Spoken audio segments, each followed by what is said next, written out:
কি আহ্বান জনাব কি অনুভৱ 200 বছৰীয়া চাহ জনগোষ্ঠী আদিবাসী লোকসকলৰ এই অসমত আজি আমাৰ দিন হ'ল। আজি অসমৰ পানী মাটি বায়ুৰ লগত মিলি এই অসমৰ বৃহত্তৰ অসমীয়া জাতি আমি অংগ হৈ পৰিলোঁ। তাহানিতে ব্ৰিটিছসকলে লৈ আহিছিলে আমাৰ পূৰ্বপুৰুষসকলক।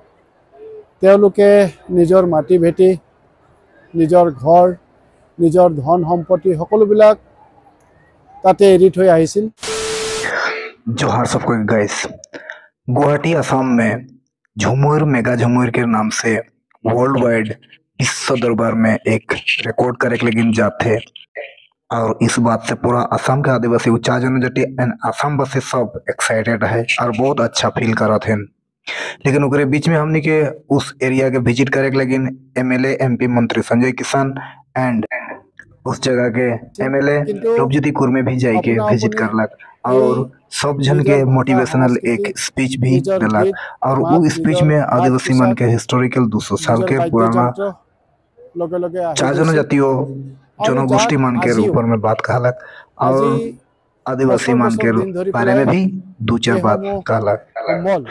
फेसबुक में देखो था तो पेज के फॉलो करबा और यूट्यूब के सब्सक्राइब करबा और इस समय फुल वीडियो का हमने देखा और ओकर बाद राउंड कमेंट्स करके बताबा का सही है या फिर गलत है। चलो वीडियो के शुरू करबो।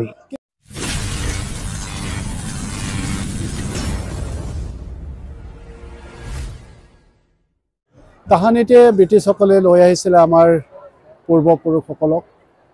তেওঁলোকে নিজৰ মাটি ভেটি, নিজৰ ঘৰ, নিজৰ ধন সম্পত্তি সকলোবিলাক তাতে এৰি থৈ আহিছিল। কিন্তু আপুনি এই নিজৰ ভাষা সংস্কৃতি, নিজৰ গীত মাত, নিজৰ সাজ পোছাক, নিজৰ বাদ্যযন্ত্ৰ লগে লগে আহি গৈছিল আৰু যাক আজি বছৰ বছৰ দিন ধৰি পেলাই এইসমূহ সম্বল, এই পৰিচয় তেওঁলোকে নিজৰ অন্তৰাত্মাত জীয়াই ৰাখিছিলে।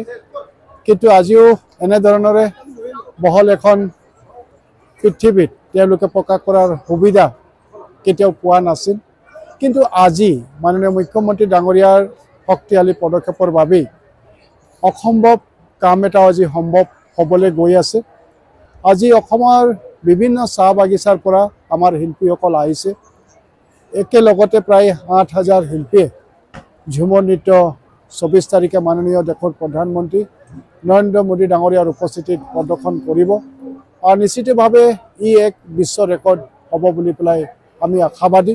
কিন্তু আটাইতকৈ ডাঙৰ কথা হৈছে যে আজি এনেধৰণৰ পৰিৱেশবিলাকৰ জৰিয়তে আমাৰ মাজত যি সমন্বয়, আমাৰ মাজত যি একতা, ই নিশ্চিতভাৱে অধিক শক্তিশালী হৈ উঠিব।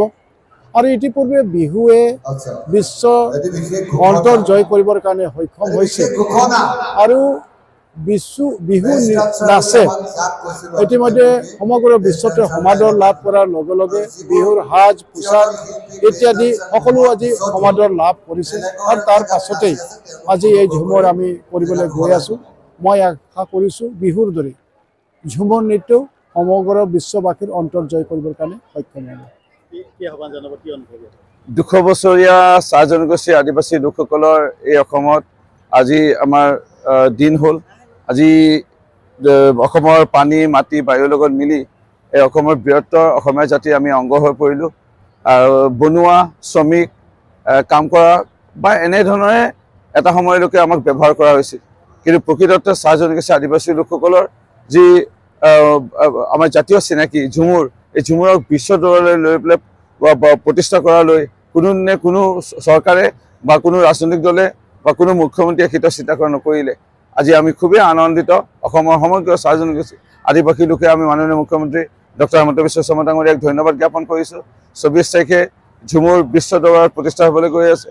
আজি 21 তাৰিখ, আজি এটা সুন্দৰ অনুশীলন চলি আছে। এই অনুশীলনতে যিটো উল্লাস, যিটো আনন্দ 24 তাৰিখে কেনে এটা ৰূপ হ'ব, ইয়াৰ 10 গুণ অধিক হ'ব। মই খুবেই এক্সাইটেড হৈ আছোঁ, অসমৰ ৰাইজ এক্সাইটেড হৈ আছে। উক্ত দিনাৰ এই অনুষ্ঠান আমি দৃশ্য দেখা পাম বুলি মাননীয় মুখ্যমন্ত্ৰী ডক্টৰ হিমন্ত বিশ্ব শৰ্মা ডাঙৰীয়াক অশেষ কৃতজ্ঞতা জ্ঞাপন কৰিছোঁ। মাননীয় দেশৰ প্ৰধানমন্ত্ৰী ডাঙৰীয়াৰ উপস্থিতিত এই ঝুমুৰ বিনন্দী বিশ্ব দৰবাৰলৈ লৈ যোৱাৰ যিটো প্ৰয়াস, মুখ্যমন্ত্ৰী ডক্টৰ হিমন্ত বিশ্ব শৰ্মা ডাঙৰীয়াক অশেষ পুনৰবাৰ ধন্যবাদ জনাইছোঁ, চেলুট জনাইছোঁ।